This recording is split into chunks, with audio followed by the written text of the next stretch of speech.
may nabili kami sa palengke nito guys. Aninikad. Aninikad daw ito guys. Ayan. Alam nyo, kapag sa restaurant seafood ito, ang mahal kaya ng isang order. Mabuti at meron nagbinta dito sa palengke. Minsan lang kami nakikita ng ganito guys. Aninikad. Ito, hindi ko alam kung ano ito guys. Ano pangalan nito sa atin? Kasi, ginagawa kasi nilang ulam-ulam ito dito. Ito, nabili ko sa supermarket. Ito kanina, guys. Masarap kasi ito pag may sambal. Sambal. Gawa ko ng sambal, guys. Itong tinatawag nilang balakchan dito. Yung ano, yung maliliit na shrimp, guys. Parang ano sa atin, bagoong. Kaya lang, iba ito kasi sa kanila. Ganito kasi ang paggawa nila, guys. Ayan, tapos yun, may lada. Ayan, at yan, magprito ako ng isda, guys. Ay, magluto ako, guys, para sa aming hapunan. So, ayan, ganito guys siya. Ganito, guys. Tapos, ano ko muna ito? Ipainit ko muna ito guys bago ko gawing sambal.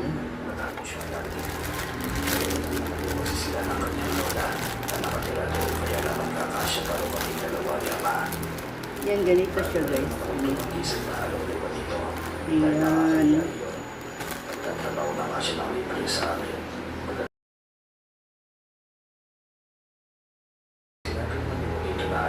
Pero gamot daw ito. Ginagawa nilang ulam-ulaman dito sa mga restaurant. Sinasawsaw nila guys sa sa balakchan, sa sambal paste. Hindi siya pumayag dahil nakakaliya na masyado, lalo na sa loob na dito. Ano daw ito? Gamot ng nakapababa ng hyper, ng baba ng pag may blood pressure tayo, diabetes. Ayan. Iba ang amoy niya. Parang ang baho niya, yung parang ano tawag nito? Yung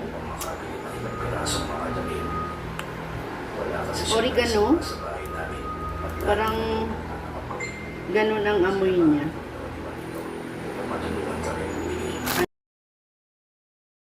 Ito guys. Sa kanilang bahay, ito niya kami pinapasok. Nakita ko noon ang kanyang lola na nakaupo. At sinalubong siya na iyakap at halik. Pagkatapos itinanong nito kung sino ba. Pagkatapos mo dito. Pagkatapos niya mailibatan. Pagkatapos sinagtanong siya. Ayan, nilagay ko dito. Hindi naman kami naglihim niya sa kanya.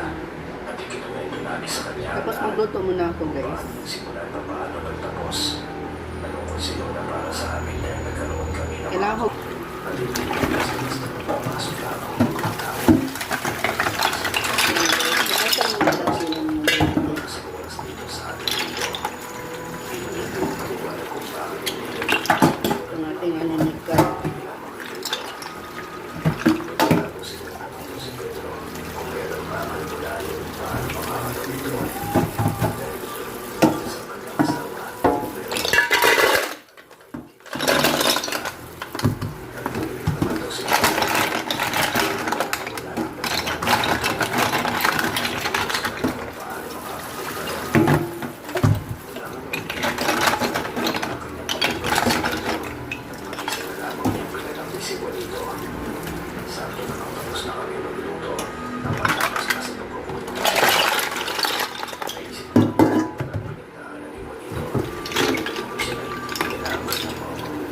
I-steam ko lang ito guys.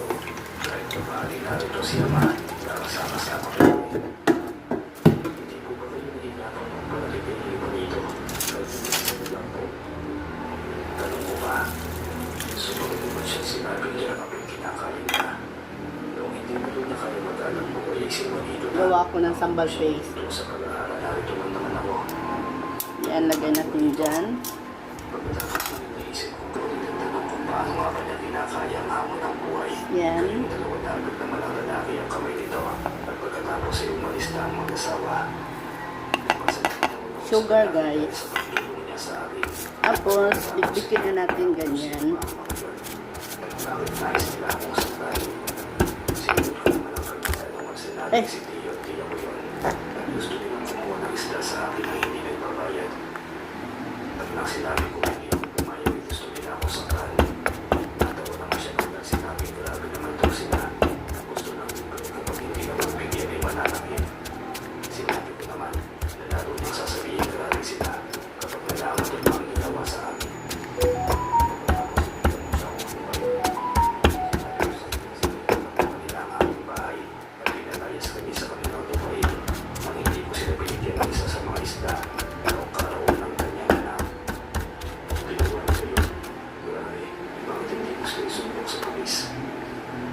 Tapos, itong ating calamansi juice.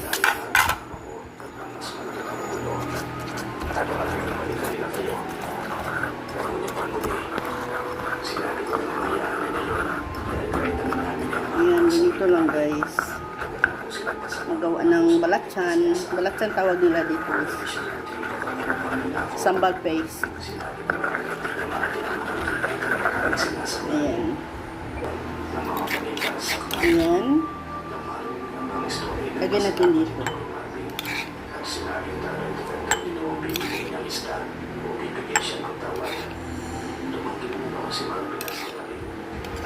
Ayan. Ang ating sambal paste guys. Tapos ganito guys.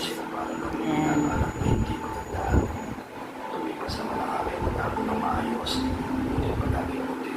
Ito guys, ang ating Pagkatapos itinanong ko kung bakit sa Makati. zozini. Sinabi naman ng nasa Ang ating pasok kami ng sabutin kami ng halos kalahating oras. Napapagod na ako nun kaya naman tinanong ko na siya kung malayo pa ba dahil pagod na talaga ako.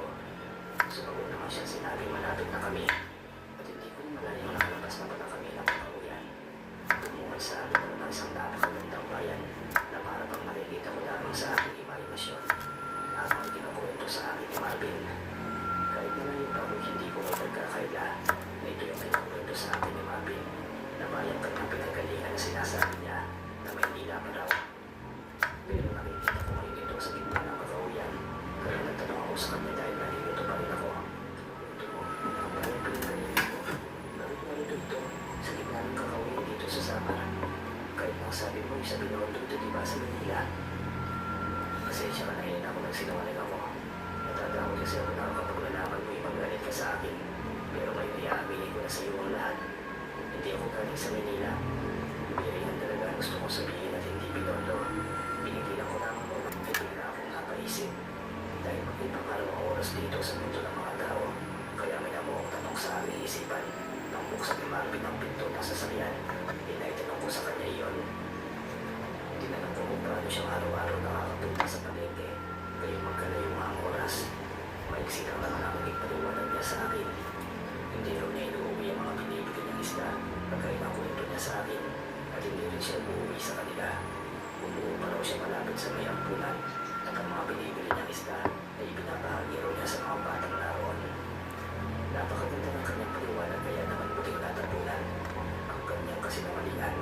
At pagkatapos nun ay bumaba na ako sabay kaming pumasok sa gintong tarangkahan ng kanilang bahay. So, ayan guys. Napakaganda kasi rito. Ayan. Napakalinis pa nito.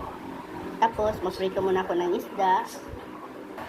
Ayan, dito natin i-steam yung ating aninikad guys. Yung shell natin, aninikad. Sinabi niya hindi raw niya ako nakilala. Sinabi ko rin na mali ako na mamamasa. Alam nyo guys, yung iba nito ay buhay pa. Buhay pa siya.